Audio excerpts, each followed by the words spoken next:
to harness that talent and think outside the box. So if there's one thing that I do well, it's think creatively about solving problems. So I solve problems for my patients. I solve problems for my coaching clients.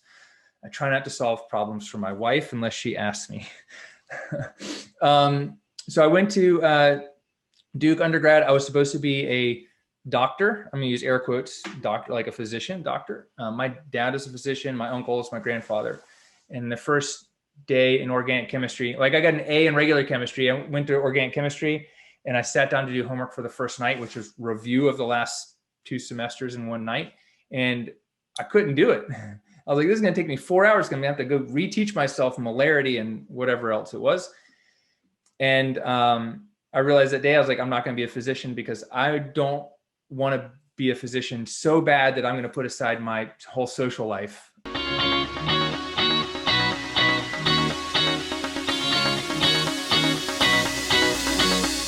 Hey, what's up? It's Aaron, and welcome back to the Cash PT Lunch Hour podcast. Today's special episode is a recording of a training I did, or a Zoom call I did with the UMass Lowell DPT students, and I believe this was their Entrepreneurship club or their DPT business club, consisting of some first and mostly second and third year DPT students. And in this episode, what you're going to learn the 4 phases of entrepreneurship. You're going to learn which phase are you in right now and which phase do you really want to be in, and hopefully learn by the end how you can move from one phase to the next. We're also going to talk about how I went from sleeping on the couch in the rain in Berkeley during an El Nino for 6 weeks to generating 6 and 7 figures in physical therapy businesses.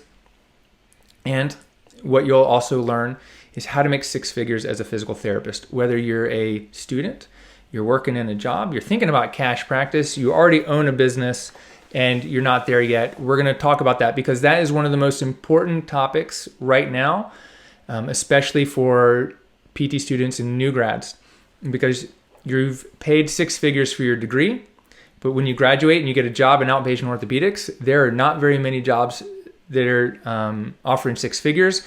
And there are very few jobs that are going to offer you 6 figures in physical therapy treating patients. So there's 4 specific ways that you can do that. So you can pay down your loans, you can go on vacation, you can, have the life that you want. And we're going to dissect these in this episode. So get out a pen and paper or pull out your notes app and take some notes. And then when you find something that really resonates with you, I would love it if you would screenshot the episode or your notes, or just throw up a Instagram story and put like your highlight on there, tag me so I can reshare it. And I know you've listened to the episode and you've gotten something big out of it. And then I want to know what you're going to do about it. So hope you enjoy this episode. There was too much good in here to keep it in my hard drive and never share it. So we're putting it out on the podcast for you today. I really appreciate you listening, and enjoy the episode. What I'm going to try to do is keep this from being boring and just another Zoom call, and help you guys out and teach and share some things with you guys that I didn't learn when I was in PT school. Sound good? So here's one thing I'd love to know, and I want you guys to put this in the chat. Just put in one thing that you'd like to get out of our time today. Like, is there a question, or is there something you'd like to learn? Just put that in the chat. Just type it in so I can kind of see. Are you guys all Abigail, are you guys different years in school, or all third years, or? Yeah, we're all different. So I think a majority of the people here are in the second year. Okay. I see we have a couple of third years, and then even some undergrad students in the exercise science program are here as well. So. Okay. Awesome. Well, would love to know, if there's something you'd like to get out of this, or a question you'd like answered, we'll do a Q&A at the end. But I'm going to start and tell you guys a little bit about who I am and what I've done, and we'll go from there. Sound good? Let's see. How exactly you go about doing cash-based PT, how to market. Jeffrey says, is that Ashraful? I know I'm going to mess that one up. Is that right? You just call me Ash if you want. Ash. Okay, perfect. Jeffrey says, how long did it take before you began turning a profit with cash-based? Emma, more general knowledge about cash PT. actionable steps. What's your own course becoming a cash PT? Oh, the main parts of running a cash clinic. Okay, awesome. So you guys are all really interested in this. So this is going to be great. Okay, so my name is Aaron LeBauer, and I went to Duke as an undergrad. I don't know how I got in. There were 13 kids from my high school class of 52 that got in. I had the lowest grades of anybody. I had like a 420 on my verbal SAT. So back in the day, our SAT was scored differently, but my math score was like 620. So the highest was at 800 at the time. So like, and I'm like, 620 was great. My verbal was like, you guys judge for yourself. I have ADD, so my brain goes in 20 different directions, and there's a couple things I've done over the years to what's it called? To harness that talent and think outside the box. So if there's one thing that I do well, it's think creatively about solving problems. So I solve problems for my patients. I solve problems for my coaching clients. I try not to solve problems for my wife unless she asks me. So I went to Duke undergrad. I was supposed to be a doctor. I'm going to use air quotes, doctor, like a physician, doctor. My dad is a physician. My uncle is my grandfather. And the first day in organic chemistry, like I got an A in regular chemistry. I went to organic chemistry and I sat down to do homework for the first night, which was review of the last 2 semesters in one night. And I couldn't do it. I was like, this is going to take me 4 hours. I'm going to have to go reteach myself molarity and whatever else it was. And I realized that day, I was like, I'm not going to be a physician because I don't want to be a physician so bad that I'm going to put aside my whole social life and not have a life outside of studying. That wasn't my thing. So I went through school. I went to guidance counseling and they said, well, I don't know what to do with you. Go to this person. The next person said, I don't know what to do with you. Go to this one. And I didn't go the third time. Everyone I graduated with was either going to law school, going to do business consulting or med school. There pretty much wasn't options for people who didn't. So I went to I lived out of the country for a year. I lived in Israel for a year, and then when I got back, I moved to the Bay Area, and I thought I could just get an apartment. Well, it turns out the Bay Area is more crowded, and everyone wants to be there. So I slept on a friend of a friend of a friend's couch on his porch in the rain because it was an El Nino year. And I love racing bikes. And I was trying to figure out how can I race bicycles, but I couldn't do that making $14 an hour, flipping burgers and pouring beers for people. So I ended up in massage therapy school. I had an epiphany one day. I was like, I can go to massage school. I can work 4 hours a day and I can race my bicycle. And so I did that. And I raced semi-professionally in the US for about 7 years. I raced all over the United States and in Belgium for a summer. I wasn't Tour de France level, but it was pretty darn hard. And those guys were way ahead of me. I was in races with those guys and they were just like worlds different.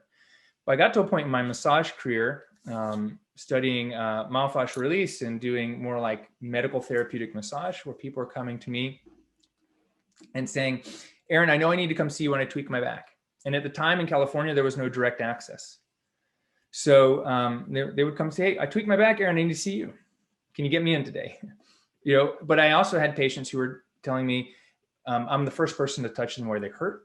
No one's ever touched them where they hurt. I've been to orthopedic surgeon, chiropractor, physical therapist, massage therapist, acupuncture, everything. I've had surgery, and you're the first person to actually help me. And what was I doing? I was just touching them with my hands. I was spending an hour with them. And so I realized after doing that for about 7 years that I didn't know, people were asking me, Aaron, when am I going to get better? When's this going to go away? I didn't know how to predict their recovery. I didn't have that knowledge because that's not what we learn in massage. Massage is a wellness service. You're trained to say, hey, let's get you in. Okay, how often would you like to come? Once a month or once a week? I recommend, people who get the best results come in once a week. But once a month is great. Okay. And they choose and you say, okay, what works better, Tuesday or Thursday?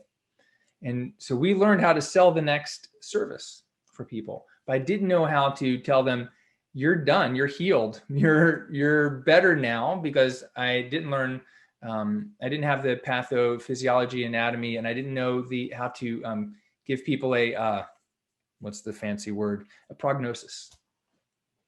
So we moved to North Carolina because I wasn't going to be able to buy a house in California working as a massage therapist. And we had tried a couple other places where my wife was from. We didn't want to go to LA.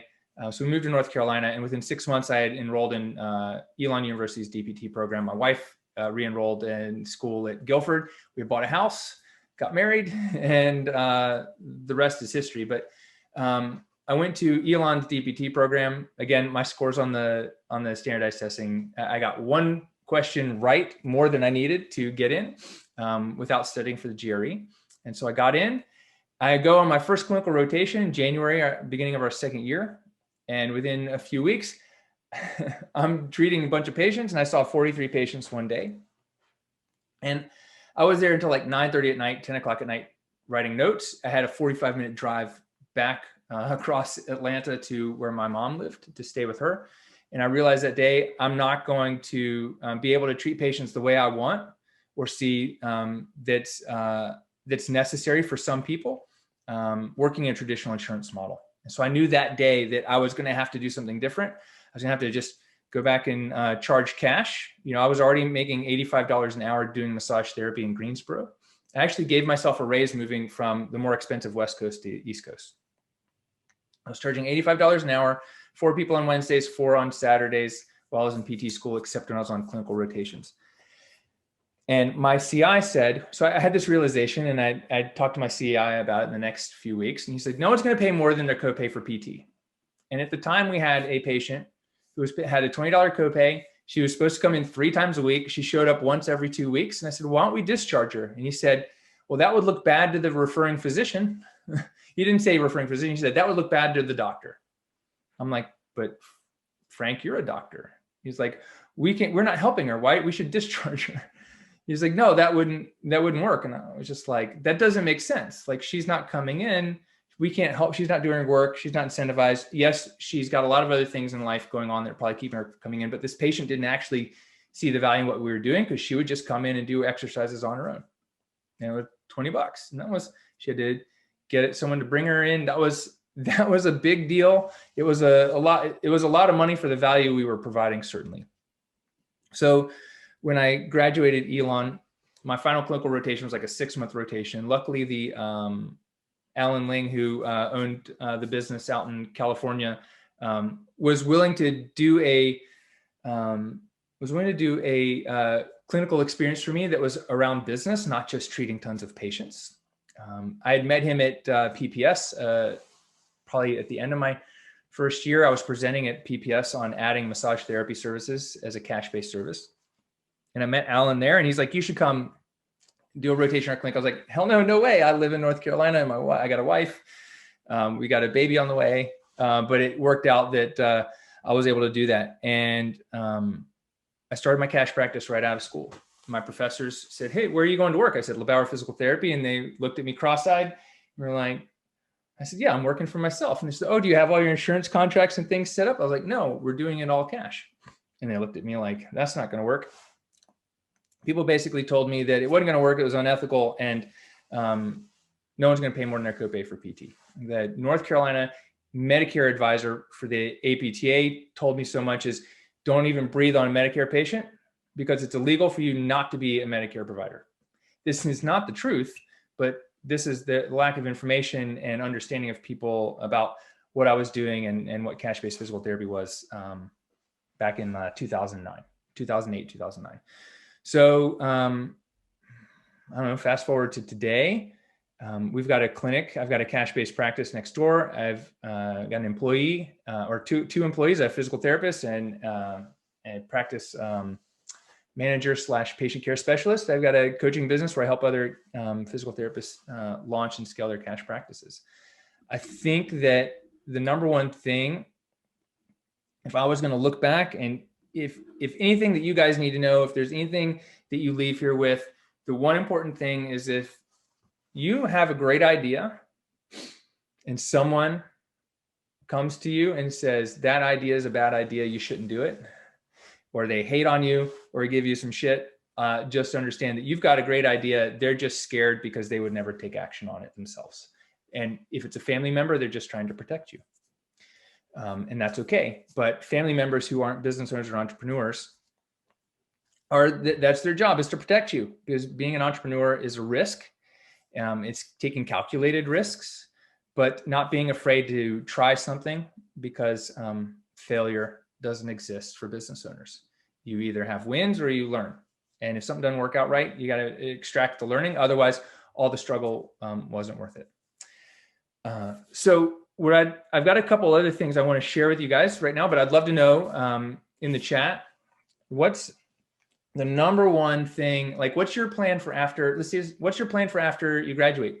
Are you planning on opening a cash practice? Are you planning on working in one, or are you undecided? So just let me know, like put in cash PT if your plan is to start one. If you are like undecided, just say undecided. And if you know what you're doing, or you're just going to get a job, which is totally cool, because this isn't made for everyone, just let me know in the chat, like which one are you? I've got a couple things. Let me try this. I'm going to talk to you about the 4 phases of entrepreneurship and how to make 6 figures as a physical therapist, which should help for everybody. Does that sound good? Sound interesting? Okay. Abigail says cash PT, Brandon undecided, Emma undecided, Vanessa undecided, Kiana probably undecided. JT says cash PT, Justin cash PT, Rachel undecided. So a lot of undecideds. I want to know how many people want to travel. How many people want to do travel therapy? And if you want to do travel, just say yes, travel. Awesome. I can speak on travel a little bit. I think, is that what you're asking, Rachel? So yes, travel. I mean, I work with a woman named Jess Jenny. She does Wanderlust PT. She's awesome. Like if you guys want to do travel therapy, I'll get you connected with her. She'd be great to present on that. But traveling is awesome. It's another one of those things that people say you shouldn't do as a new grad, which isn't always true. If someone says you shouldn't do something as a new grad, they probably had a bad experience. Or they're just thinking in closed squares. Okay, so let me talk to you guys about the 4 phases of entrepreneurship. Okay, phase number 1, let me see if this works. You guys can see my screen. Is E, employee. All right, so you're an employee. Being an employee is not a bad thing. It's great. You clock in at 8 and you're out at 5 p.m. or 6. Or when I saw 43 patients, I left at 9:30, but I was a student. So, like they can just make us work until whenever, right? Let me see if I can get this back, 6 p.m. You get the exact same amount of money every 2 weeks. So it's stable. What are some of the other benefits of working for someone else? Can you guys put that in the chat? So it's stable. You can clock in and clock out. It's a known, like if you do well with having like, what's it called? Consistency. And someone else like basically, hey, you do this, you treat these patients, I pay you this much, here's your benefits and here's your thing. Like, yep, mentorship is a good one. I'll tell you guys, you have to be careful about mentorship because everyone's definition of mentorship is a little different. I've had some good friends of mine, one in particular who's no longer working as a physical therapist because his first job was supposed to be mentorship, but he didn't get anything. He just put to work and he got to talk to someone every once in a while. Yeah, you have to deal less with the administrative work. Yeah, when you're an employee, there's no risk. I mean, in our profession, there's no risk in like starting a business. You don't have to do the marketing. You don't have to stress about where's the next patient coming from. Okay, great. So the next one is, let's see, I was trying to need a different color, but it's just blue, is self-employed. Okay, so self-employed, you go out, you say, hey, I'm going to start seeing people, whether it's a side hustle or a full-time thing. A self-employed physical therapist is someone that is basically, you make money when you spend time helping people. Okay, so this is where you trade time for money. Okay, it's great. I did this for a long time, a lot longer than I probably should have looking back. This is where the benefits are. Well, you don't have someone micromanaging you. You don't have someone telling you when to work or when not to work. You can take time off when you want. You can travel whenever you want. But the downfall is you've built yourself a job. You're your own boss. But if you want to take off, let's say a week to go to PPS, which this is the thing I struggled with. How do I go to PPS and pay $1,000 to be there? They stay at these really nice hotels. I could spend $200 a night, and I got to take, and it's all during the middle of the week. Because if I wasn't in the clinic, I wasn't treating patients, and there was no money. So when you're self-employed, you have, you're still kind of stuck. Okay, so I want you guys to think about, like, if you're going to start a business, I want you to think about, like, you might spend some time in the self-employed, but I want you to think about how we're going to get to the next category. So even as a self-employed, let's say even a cash practice or in network, you're going to earn anywhere from 100,000 to probably 250. Okay. Now, how do you earn 250? If you're seeing, let's say whether you're charging or collecting, if you're doing what we're doing and you see 250 times 22 people a week times 45 weeks of the year, you're about, so if you're charging what you're charging, it's like 247, 500. Okay, that's 22 patients a week, one-on-one. That's dope, right? Does anyone here not want to bring in $250,000 a year? Okay. So there's a lot that goes into it. Like you guys said, like there's the marketing, the admin work, the setup. If I take time off, I don't make money. So that's kind of the self-employed trap, which is fine. Some people spend years here, but how do we start getting out of that into the business owner category where you own a business? Can anyone guess, like, what's the difference between being self-employed and owning a business? You guys would love it if you put it in the chat. Just let me know. What are your thoughts?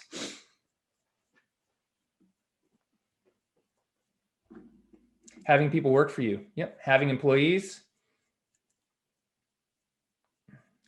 Yeah. You can have people work for you. Yep. Yep. That's one big one. So you have the employee, but I could be down here in and still have an employee. Let me see if I can boop, boop, boop. I can still have someone like my administrative assistant. And when I'm the physical therapist, if I'm out of town, we don't generate revenue. So what I have to do is I have to employ other PTs or technicians. So physical therapists, we are all highly trained and educated technicians.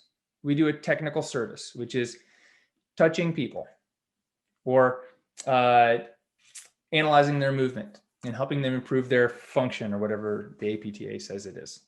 Okay, so physical therapy is a very highly skilled, highly educated technical service, which is great. So to move from self-employed to business owner, it's not just hiring people, it's leveraging your time. So it's no longer hinged to the money you generate. Is this making sense? Would love to know, guys. Put in the chat, like what's been helpful for this for you guys about this so far. So time does not equal the money. Okay, and that's your time.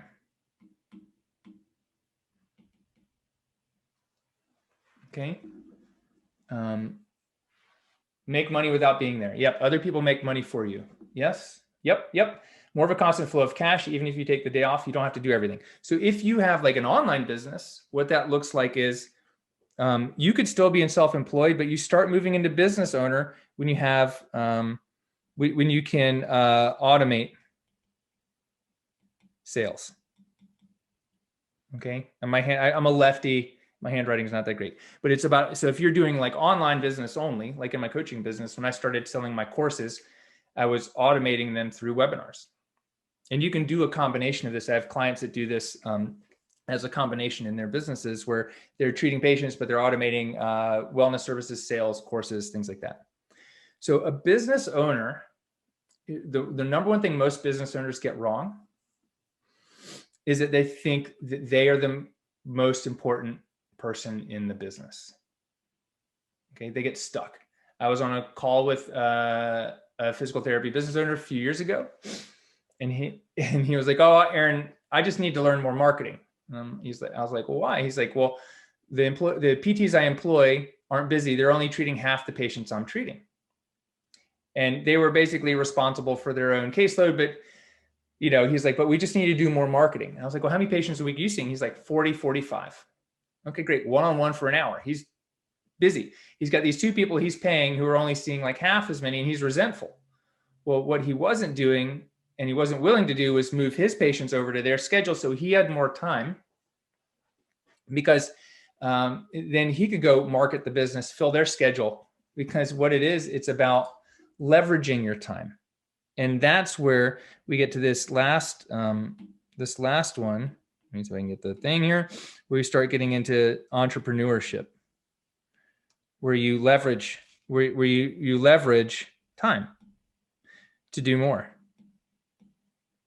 income, more impact, and time. So income, impact, and time, because time is more valuable than money, and impact is more valuable than time. So how do I help the most amount of people? It's not treating them one-on-one. I can help people very deeply, or very specifically one-on-one, and that's important. But how do I leverage my time to help even more people? And time is more valuable than money, because time is always running out. Like, we're only going to live so long, right? But we can always get more money. If I can go get a job, I can get paid every 2 weeks. Bank account, I'm going to get a couple thousand, $3,000 to $5,000 every 2 weeks. And that's always going to replenish, but time is running out. So I judge my my actions, my choices, make decisions based on how much time is this going to give me versus how much money am I going to get. Is this making sense to you guys? Just type in like makes sense, or just tell me what are you getting out of this? Just put that in the chat. Like, is this making sense? Just put in a yes. If you're getting something out of this, you have an insight, please share it. Daniel says this model is great. Makes sense. This is great. Yeah. So no one taught me this in PT school. In our business class in PT school, it was, here's the history of insurance. Here's what average copays are. United Healthcare only wants to pay $45 no matter what you do. Design a clinic. You have a $250,000 budget, and it has to be a 5,000 square foot clinic, and write out a business plan. I'm like, can we just do 1,500 square feet? No.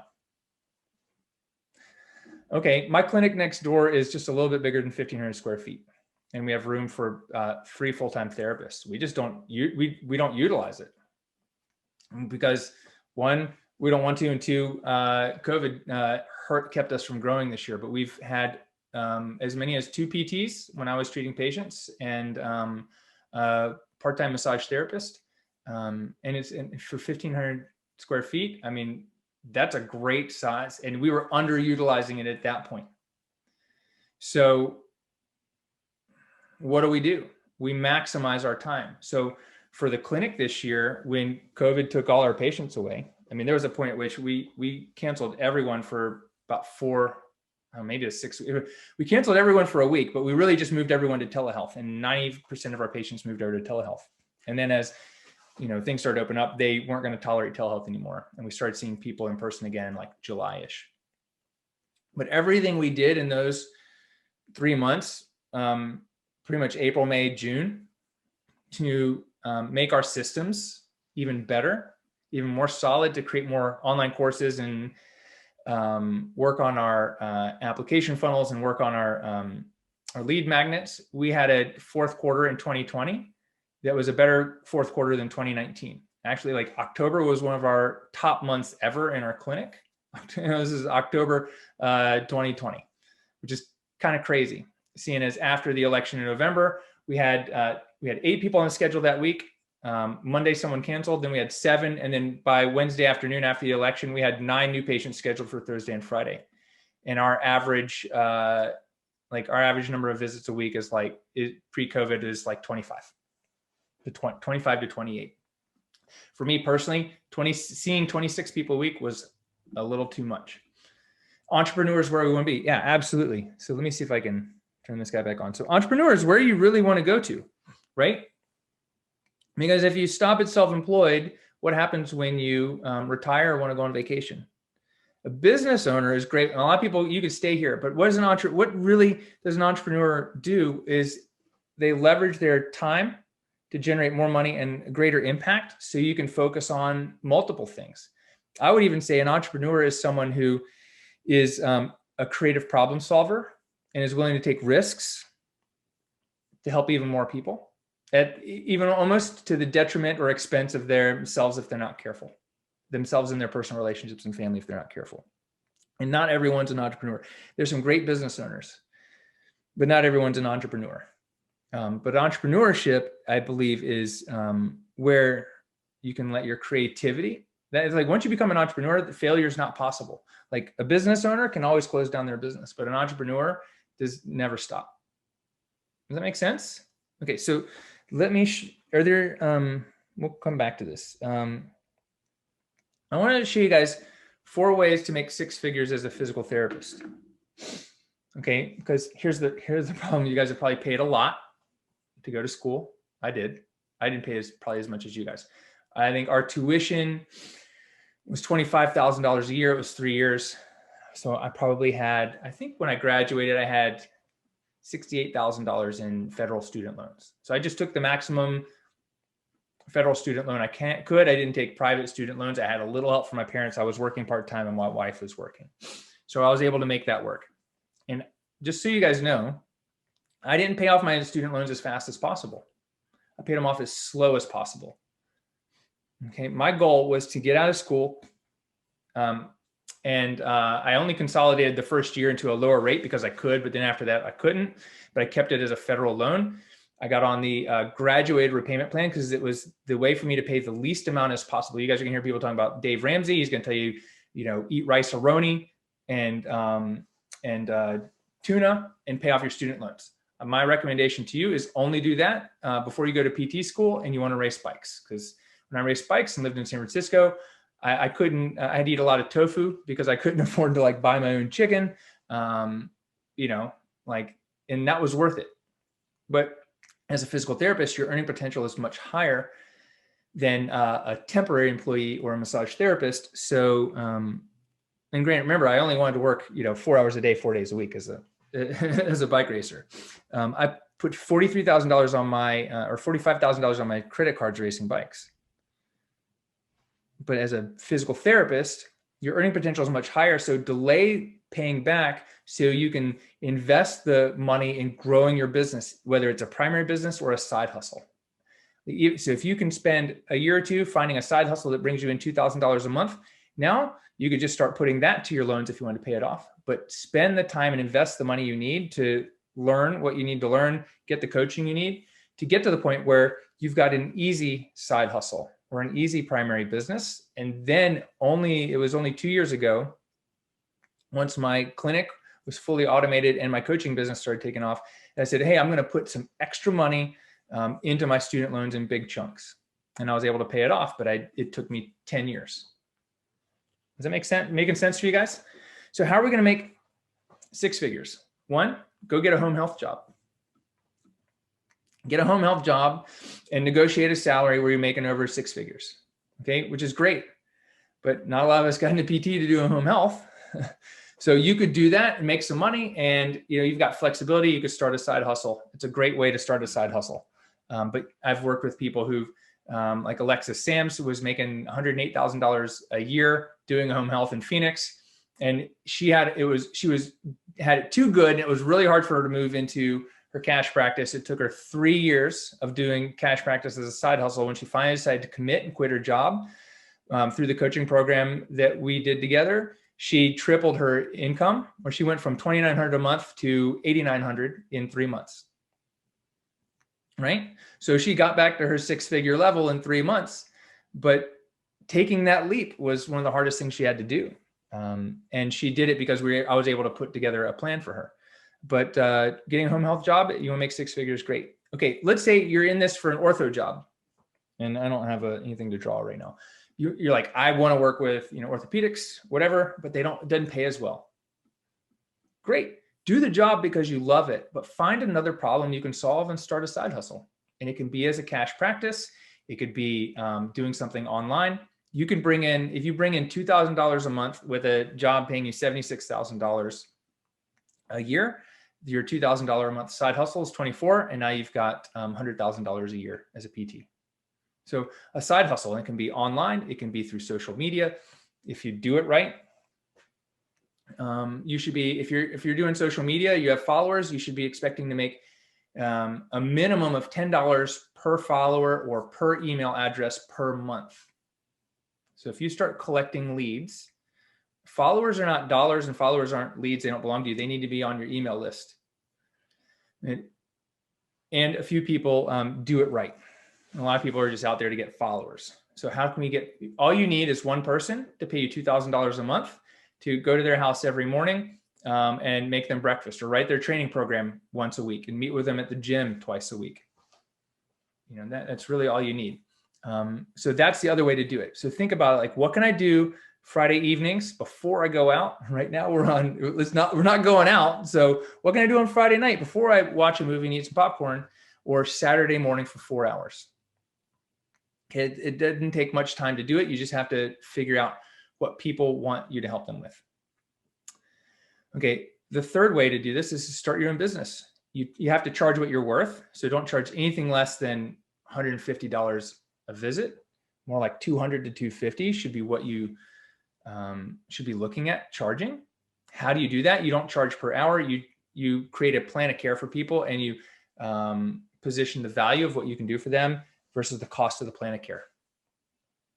And depending on what you charge and how many patients you want to see, like I showed you before, you can bring in, 150, just working 9 patients a week, charging what we charge in my clinic is $108,000 a year. And that's just 9 one-on-one visits a week. And so depending on how many people you want to see, that limits your earning potential until you start hiring other people. Or 4 would be to start an online business. Like, you can take your side hustle and all you got to do is generate $8,400. And how would you do that? That's 28 course sales at $297. This is one of my mastermind members, Marcy Crouch, did this. She's the Down There Doc on Instagram. She just did this in January. You just automate that every month, or 4.2 private coaching clients at $2,000 each. So that's 1 new coaching client a month at a $2,000. So think about this, for $2,000, how long would you train someone?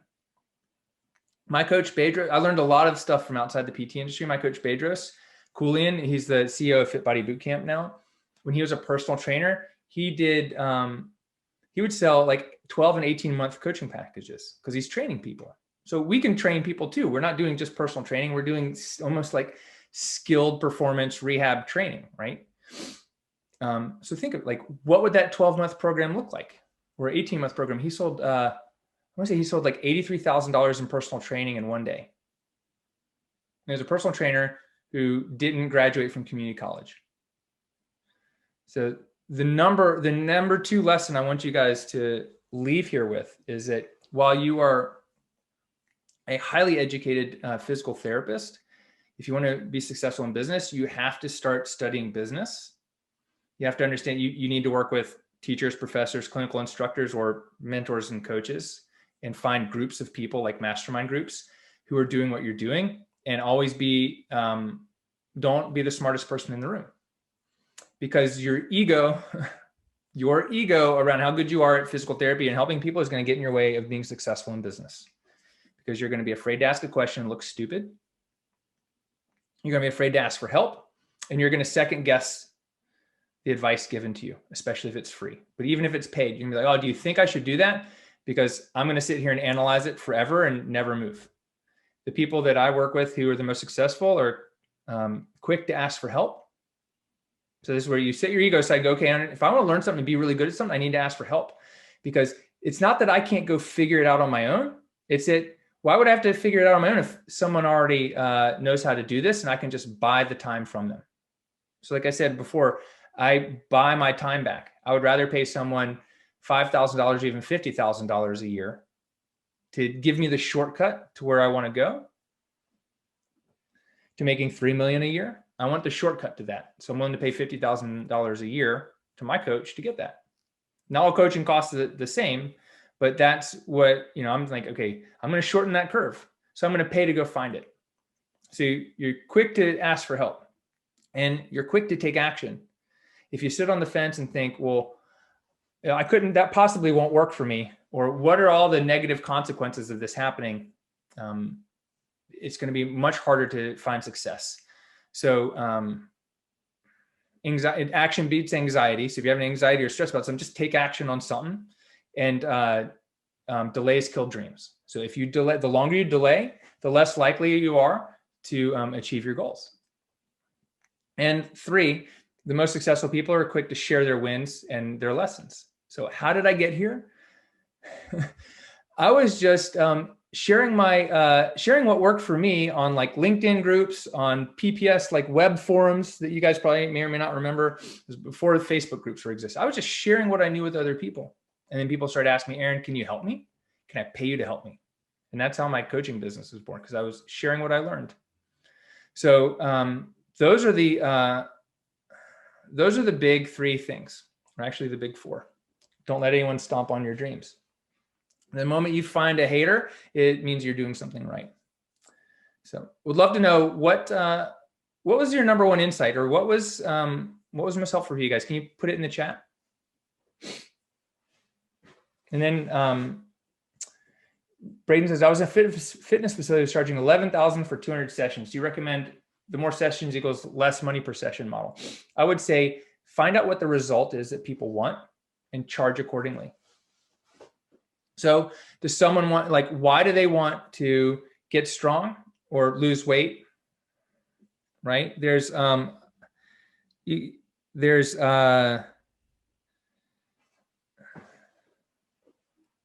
what was it? The third one. Anyways, why do people want to, not just lose weight or come to PT? You got to find out why. Like, what's the why behind the why behind the why? And so if I can build a big enough reason why, this is called sales, then I can charge $11,000. And it doesn't matter how many sessions I see that person. I could see them once a week, but if I'm getting a result, if I'm giving someone a result that's worth $100,000 to them, then they'll pay 11 for it in a heartbeat. Does that make sense? Braden, is that making sense? James says, could you mention what you recommend to charge per hour per patient? You have to charge what you're comfortable with and then go up into the uncomfort zone, like maybe 10, 20% more, but somewhere around 200, like 199 to 250. But I know people charging 350, even 450 per hour, because they're not charging per hour, they're charging for a plan of care. Because remember, the hospitals are going to bill $600 per unit for your services. I've seen $1,000 per unit, and patients are getting stuck with these bills, and some patients are paying $20. But what's it worth to save someone's life? Keep them out of unnecessary surgery, to keep them from having a physician tell them that they should never bend forward again because their disc will slip out and fly across the room, or some crazy bullshit thing like that. Is that making sense? Braden says, decreased pain. Sean says, most helpful for me was the impact is greater than time is greater than money. Yes. Awesome. I'm glad that landed for you. Thomas says, I'm glad that was a great insight. I love it. I'm gonna have to do that again. That just came out of my head in that way. Abigail says, I love the action beats anxiety. Yes. And it helps value yourself. Yes. So what you guys are doing, just think about this, is really easy analogy is, especially for pelvic PTs. Are there any pelvic PTs here? Just put pelvic PT in the chat. Let me know. Are there anyone here that knows they're going to do specialty in pelvic PT? This is a very easy analogy. My friends who are pelvic PTs, one of the most transformational things they do is help people have sex comfortably again. So if sex is painful and you came to see me and within, 6 to 12 weeks, I could help you have sex with your partner again. Like, is there an amount of money you would put on that? Right? I mean, you'd mortgage your house to get it. Probably. So why is it important? Why is that important to you? So like, okay, that's easily worth $2,000 plan of care. And if I can do that in 8 visits in the course of, 10 to 12 weeks, wouldn't you be on board with that program? Okay, it's a little harder when we're talking about CrossFit athletes. So what we have to do is that, okay, what's wrong? Okay, my knee hurts. Okay, what's it keeping you from doing? Going to CrossFit and squatting. Okay, why is squatting so important? Well, it's because I go to CrossFit and hang out with my bros or my community, right? Well, why is going to CrossFit like, I mean, you could go to yoga. Oh, well, CrossFit makes me feel X, Y, and Z. Okay, great. Why is feeling strong so important to you? This is what someone told me. Oh, because I want to feel like I can run across the room and, or like run across the parking lot and jump over the fence. Okay, great. Why is being able to run across the room and jump over the fence so important to you? Or, it's like, oh, so I can like, basically if someone's chasing me, I know I can defend myself and get away. Okay, great. So Mrs. Jones, you told me your knee hurts. And in the next 10 weeks, our goal is to help you feel strong and confident enough so you can run across, a parking lot and jump a fence and defend yourself if you have to, right? Yes. Okay, great. I can do that. It's going to take about 10 to 12 weeks. And it's just 1998. And what we're going to do is when you decide to move forward, I'm going to show you 2 exercises today. I'm doing a little treatment and schedule your next visit so that you can go back to CrossFit, not worry about go back to CrossFit, lift and squat every day so you can feel strong, confident, and healthy. And like you can run across the room and jump over the fence easily without worrying about doing any more damage to your knees. How's that sound? And she goes, hell yes, sign me up. Do you see how that switches things around? So we're no longer trading time for money, and we're not selling physical therapy based on time. We're selling it based on the result.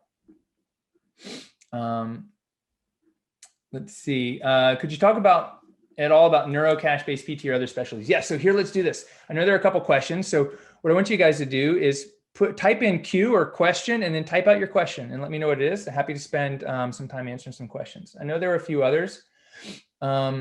Neuro cash-based PT or other specialties. Yes, it works. So what you're selling isn't physical therapy, and it's not the treatment technique, and you're not selling, rehab for a body part. You're helping people. You're helping solve problems with people and creating meaningful change in their life. And we can do that. And if people find value in what you're doing, they'll pay cash for it. So yeah, I mean, neuro PT, people are like, oh, how neuro and peds? Like, it's definitely covered by insurance. Not everything is. And even if things are covered by insurance, people expect a higher level of service.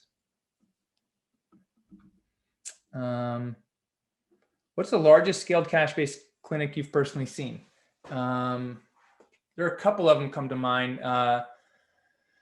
John Barnes has a clinic. He teaches myofascial release, and he's got a clinic in Sedona and Paoli with 5 or 6 therapists in each. Ian Kornbluth owns Active Core, and he's got a clinic in Denver, New Jersey, I think Maryland, Pennsylvania, and Georgia, and somewhere else. And he's got about 20 employees. One of my coaching clients, Ben Baggy, has a clinic in Oakland with 3 PTs and that generates $65,000 a month. He started a second clinic in LA when he was down there for 2 months at the end of last year, and he's building out a new. He's already got his 3rd clinic up in Iowa when he moved back home in December, and I have no doubt that he'll build that up. I've worked with this guy Yohei Takata in New York City, who's got 5 other PTs working for him in Manhattan. And with a clinic location like somewhere north of Harlem-ish. So, they exist. It's just all about, it's not a question that will it work? It's just, is that what you want to do? And can we make it, do you want to make it work? Does that make sense? Okay, Abigail asked a great question. What do you do if people aren't able to afford to pay that? Do you ever run into people not coming back because they can't afford sessions? Yes. And price isn't the objection. It's lack of perceived value. And the biggest thing in physical therapy, there are some people that just can't afford it, but they can't afford a $20 copay either. They would never, in North Carolina, we didn't have a Medicare expansion, or Medicaid expansion. So Medicaid covers 1 to 3 visits for people with Medicaid, and you can only get at the hospital. And you only get 3 visits if you had an amputation or cancer. Generally, if someone has back pain, they get 1 visit. The Medicaid recipients don't have like expendable cash, but we see farmers and teachers were like 38th on teacher pay. We see blue collar workers, factory workers, people that work in retail, and we see people that drive BMWs and Mercedes and whatever. But it's the most difficult thing is that I cannot guarantee you a result. I can't say, Mrs. Jones, in 3 weeks, I'm going to make you $10,000. So when you get started today, for just $2,000, I'm going to show you how to make 10 out of it. There's no math. I can't put math on. I can't put a number on their change. I can't say, hey, this is worth $10,000, because this life-changing things aren't worth. There's no amount of money. So we have to build value in a different way. And the problem is that people can afford it. It's just, there's a couple confounding factors. They feel like because they spend a lot of money on insurance, they're owed something by their insurance. And so sometimes out of principle, they won't pay. Even though they know that we're a better option. We've had people tell us this. Even though they know, they're like, well, I've just been paying them so much, they should pay. So out of principle, they'll go somewhere and admit to us they got crappy care, but that was their priority. Others will come in and they'll realize, I didn't get healed in one session, so it's not worth it. What they're looking for is a quick fix. They think physical therapy is going to be this quick miracle fix. And I was just telling Dr. Herzog, who works for me today, I told her about this one instance I had with a lacrosse player. It was like the miracle. I was like, but that only works 1 in 20 times, and maybe not even that much. It was a miracle. So people are expecting, so we have to mitigate their expectations. There's so many factors. So yes, there are plenty of people that don't. So how do we make it more affordable to people that really can't afford it? That would be called group programs. So there's our group program I can do. I'm not trying to do one-on-one physical therapy with 4 people in an hour. It's how could I charge 10 people $20 to come work with me for an hour? Or even, I'm a doctor of physical therapy, pay me $35 for this 1 hour class. And now when 20 people come, what am I making? $700 for that hour.